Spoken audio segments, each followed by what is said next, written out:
تو آپ کو یہ بتانا چاہتا ہوں کہ لام جو ہے عربی میں 27 معنوں کے لیے آتا ہے.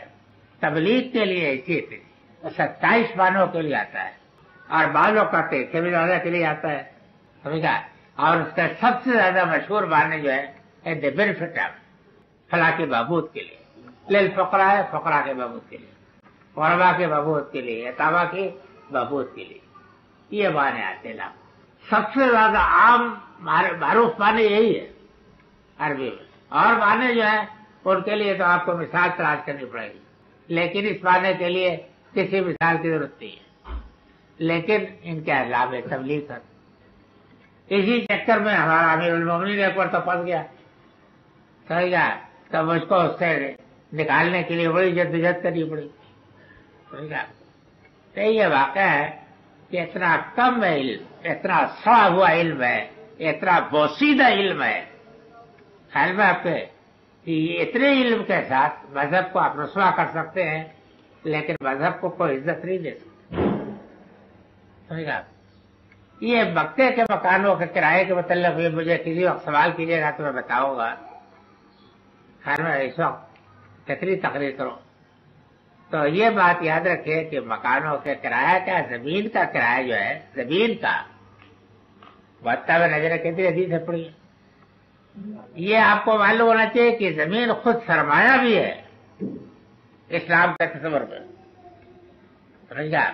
یعنی جس طریقے سے آپ ایک شخص کا روپیہ لے کر اس پر مزاربت پر یا قراض جس کو کہتے ہیں نا, آپ تجارت کرتے ہیں, تجارت کرنے میں حصہ بٹا لیتے ہیں کہ نہیں, اسی طریقے سے آپ زمین بھی ایک سرمایہ ہے, ایک سرمایہ کو کسی کو دے, اس پر وہ محنت کر کے اور اس سے جدوجہد کر کے پیداوار کر کے ایک مناسب حصہ کاٹ سکتا ہے. اور زمین ضرورت کی ایک ہی چیز تو نہیں ہے, سمجھ گیا. زمین کی ضرورت تو آپ کو کانفرنس کرنے کے لیے ہال کی ضرورت پڑے گی, کالج کے لیے لڑکوں کو گراؤنڈ کی ضرورت پڑے گی, سمجھ گیا. فلاں ضرورت ہے, فلاں ضرورت ہے, فلاں ضرورت ہے. تو ان ضرورتوں کے لیے کیا آپ زمین خرید نہیں سکتے؟ کیوں نہیں خرید, سمجھ گیا. گڑھا کرائے پہ لیا جا سکتا ہے, زمین کرائے پہ نہیں لی جا سکتی. اچھا, گدھے کی سواری یہ مجہول ہے یا معروف ہے؟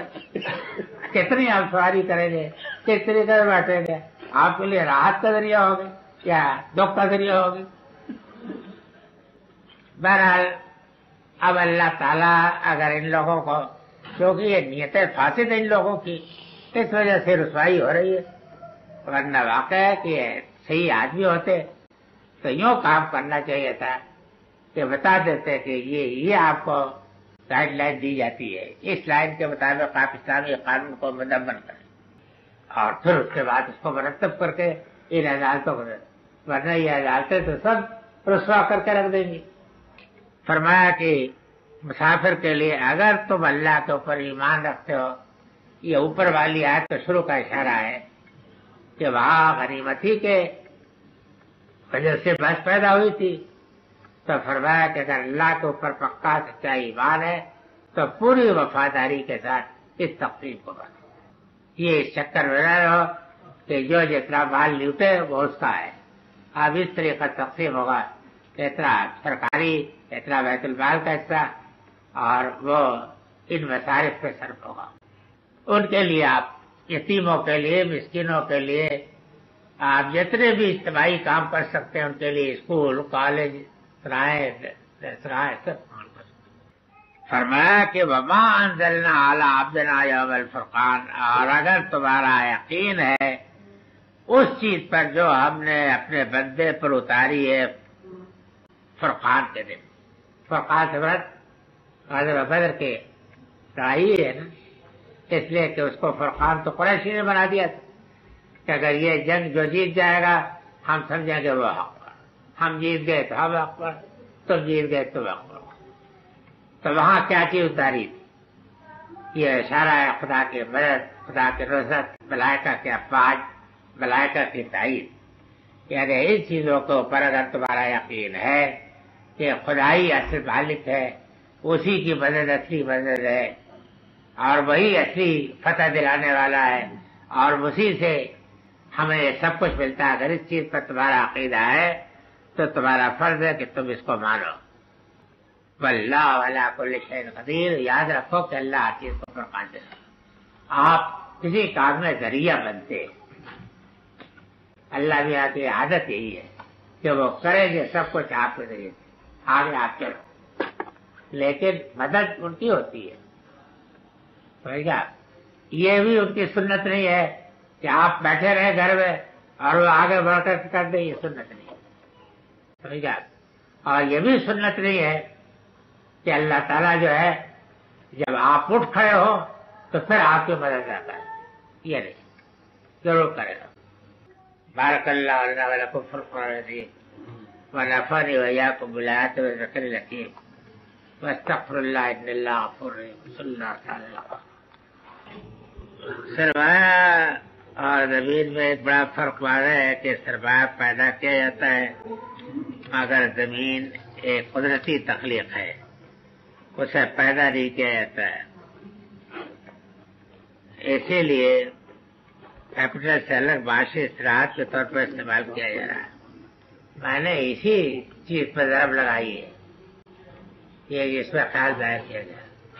یہ واقعہ ہے کہ زمین ایک قدرتی تخلیق بھی ہے، اور یہ بھی ساتھ ہی واقعہ ہے کہ زمین بھی پیدا کی جاتی ہے. سمجھا؟ قدرتی تخلیق میں تو وہ بنجر کلر سب کچھ ہے، نشے فراد وادی جنگل کوسا سب کچھ.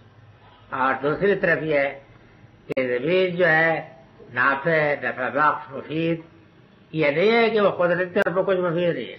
آپ چھوڑے رکھیے جب بھی وہ ہزار کام ہے خدا کے مخلوقات کے لیے، اس کے جانوروں کے لیے، سب کے لیے. لیکن یہ ہے کہ آپ کے لیے وہ جب سرمایہ بنتی ہے تو اس کے لیے بڑی محنت کرنی پڑتی ہے، اس کو اثر نو خلق کرنا پڑتا ہے. اگر سرمایہ دار یہ اصول اقتصادیات سے سمجھنا چاہے تو میں سمجھا دوں، لیکن میرا خیال ہے کہ اقبال کے شعروں سمجھ جائیے. سمجھا؟ اقبال نے کہا نا کہ تو نے یہ پیدا کیا تو میرے چمن آفریدم، تو یہ کیا تو آفریدم، تو ہی آفریدی بنا آفریدم. یہ دونوں نے آفریدن کیا ہے. یہ واقعہ غلط خیال ہے. اور یہ بات اب اگر چاہتے ہیں آپ تو میں اس موضوع پر تقریر کرنے کے لیے تیار ہوں کہ زمین جو ہے یہ حقیقت میں ایک بہت بڑا سرمایہ ہے، اور سرمایہ کی حیثیت سے یہ استعمال کی جاتی ہے. یہ جو کسانوں کو زمین دی جاتی ہے نا، یہ حقیقت میں بالکل ٹھیک سرمایہ کی حیثیت دی جاتی ہے. سرمایہ ہم نے دے دیا ہے، اس لیے اس سرمایہ کے بغیر کسان کچھ نہیں کر سکتا. کہاں حل چلائے گا؟ کہاں چلائے گا جناب؟ اب وہ حل تو چلائے گا آخر کہیں. تو آپ نے وہ زمین دے دی، اس کو کلٹیویٹ جب کرے گا، اس کو حل چلائے گا خود، تب وہ اس قابل ہوگی کہ اب اس پہ کچھ کیا جائے. اور یہ کرنے کے بعد واقعی ہے کہ وہ نئی چیز بنے گی. سمجھا؟ وہ چیز نہیں رہے گی. اس لیے یہ غلط خیال ہے بالکل کہ اس کو آپ نے تخلیق میں کر کے تب اس کے بعد جو ہے بات. ایک بات اور بھی ہے، یہ تمام فقہا کی جتنی اصطلاحات ہیں میرے نزدیک اب یہ ثابت ہو گیا ہے کہ فقہ کا فن جو ہے یہ سب سے زیادہ ذہین لوگوں کی ضرورت ہے اس کے لیے. اس لیے انہوں نے ایک اصول بنا دیا ہے، اور اصول نقبی لوگوں کے ہاتھ میں پڑ گیا، یہ جانتے نہیں کچھ. واقعہ ہے کہ انہوں نے جو اصول بنائے ہیں وہ اصول بہت اعلیٰ ہے، لیکن ان کو سمجھنا ہر شخص کا کام نہیں ہے. وہ اصولوں کو سمجھنے کے بعد تب آپ ان کے مسائل کو سمجھ سکتے ہیں. اب مجھے تو بڑی پریشانی ہے کہ میرا وقت تو گزر چکا ہے، لیکن واقعہ ہے کہ بہت بڑا کام باقی ہے. مکانوں کے کرائے کے بارے میں آج کل اخبارات میں جو باتیں چل رہی ان پر اپنے خیالات عالیہ، کیا میرے خیالات عالیہ ابھی آپ کو واضح نہیں؟ میں نے تو واضح کر دیا کہ میرے خیالات عالیہ یہ ہے کہ مکان موجود ہے، اس کی دیوار موجود ہے، اس کا شہر موجود ہے، اس کے پھاٹک موجود ہے، غسل خانے، پاخانے، ریسٹ روم، خیر میں کوئی بیڈ روم سب موجود ہے، مکان مجہول ہے. اس کا کیا مطلب؟ یہ تو مادی حیثیت ہوئی نا. اچھا افادیت جو اس کی ہے، افادیت کے لیے گنیے ایک مکان میں. ظاہر ہے کہ مکان کی افادیت کے لیے جاوے لگ تو سکونت ہے نا. سکونت کے بہت سے لوازم ہیں. سکونت بھی ہے، اس میں قیام بھی ہوتا ہے، اس میں غسل بھی ہوتا ہے، اس میں خلوت بھی ہوتی ہے، اس میں کھانا بھی ہوتا ہے، بہت کھانا بھی ہوتا ہے. یہ سب چیزیں بہرحال مکان کے لوازم میں سے یہ سب ایک شخص کو حاصل ہوتی ہے. یہ سب مجہول ہے. یہ تو اندھے کو بھی معلوم ہے. یہ مجہول کیسے ہے؟ اب آپ یہ کہیں کہ بھائی مجہول ہے تو آپ بالکل خود مجہول آدمی. مکان کا کرایہ ہی نہیں، مکے کے مکانوں کا جو کرایہ ہے اس کو بھی لوگوں نے بالکل نہیں سمجھا ہے. اصل میں چلا تھا یہاں مسئلہ یہاں سے کہ حرم کے متعلق یہ کہا کہ سواد العاقفی والباد، اس میں شہری و آفاقی کو حقوق رکھتا ہے. اس سے بعد لوگوں نے اب ایک تو یہ بھی بات غلط ہے کہ اگر آپ بعض لوگوں کے فتووں کے اوپر عمل کر کے چلے تب تو اس کا نتیجہ ہوگا کہ ہر طرح کے اقوال مل جائیں گے. تب تو واقع ہے کہ کوئی چیز حرام بھی شاید مشکل سے رہ جائے گی، سب جاگ جائے گی. اور اگر کسی دن ضرورت پڑے تو آپ کو حلال و حرام کے جانوروں ہی کا مسئلہ جائے آپ کو بتا دو تو آپ حیران ہو. اچھا یہ سب بھی فلاں کے نزدیک حلال ہے، فلاں کے نزدیک حرام ہے. یہ طریقہ صحیح نہیں ہوتا ہے، بلکہ یہ طریقہ ہوتا ہے کہ جب مسئلے کو نافذ کرنا ہوگا تو اصل بنیاد تلاش کی جائے گی کہ مسئلہ کہاں سے چلا ہے اور اس کی کیا بنیاد ہے. تب واقع ہے کہ بعض لوگوں نے کہا کہ جب اس میں شہری و آفاقی کے حقوق سب کو یکساں ہے تو یہاں مکان کا کوئی نہ بننا چاہیے، سب کو آپ کو بنا لے اور نہ پھر کرایہ بھی دینا چاہیے. لیکن واقع ہے کہ ہمارے تو یہ بات نہیں ہے. سوئی سے مکانات بنے بھی ہیں، سمجھ کہ آپ لوگ رہ بھی رہے تھے وہاں. تو معلوم ہوا کہ سوال العاقف والباد کا جو تعلق ہے وہ تو حرم سے خاص متعلق ہے، مکے سے متعلق نہیں ہے، تمام علاقے سے متعلق ہے، حرم سے متعلق ہے. حرم میں بے شک شہری و آفاقی کا حق یکساں ہے، اس میں کوئی فرق نہیں ہوگا. لیکن شہر سے متعلق اور اس کے سرزمین سے متعلق اس کا کوئی تعلق نہیں. وہاں آپ مکانات بنا بھی سکتے ہیں اور کرائے پہ بھی دے سکتے ہیں. یہ کام جو ہوا وہ بالکل عقل کے مطابق ہوا ہے، شروع سے ہو رہا ہے. ہم وہاں مکان میں کرائے کے رہے ہیں. اگرچہ وہ مکان ایسا تھا کہ اس کی چھت ٹکراتی تھی ہمارے سر سے، لیکن بہرحال رہے. تو یہ چیز جو ہے بالکل غلط ہے. اب یہ ہے کہ اس بارے میں اگر ایک قول موجود ہے تو اس کو عدالت میں آپ بحث اٹھا دیں کہ وہاں مکان کوئی بنا ہی نہیں سکتا، کوئی نہیں. ظاہر ہے کہ جب سب کا حق ہے تو بن بھی نہیں سکتا. کرایہ پہ دینے کا سوال کہاں ہے؟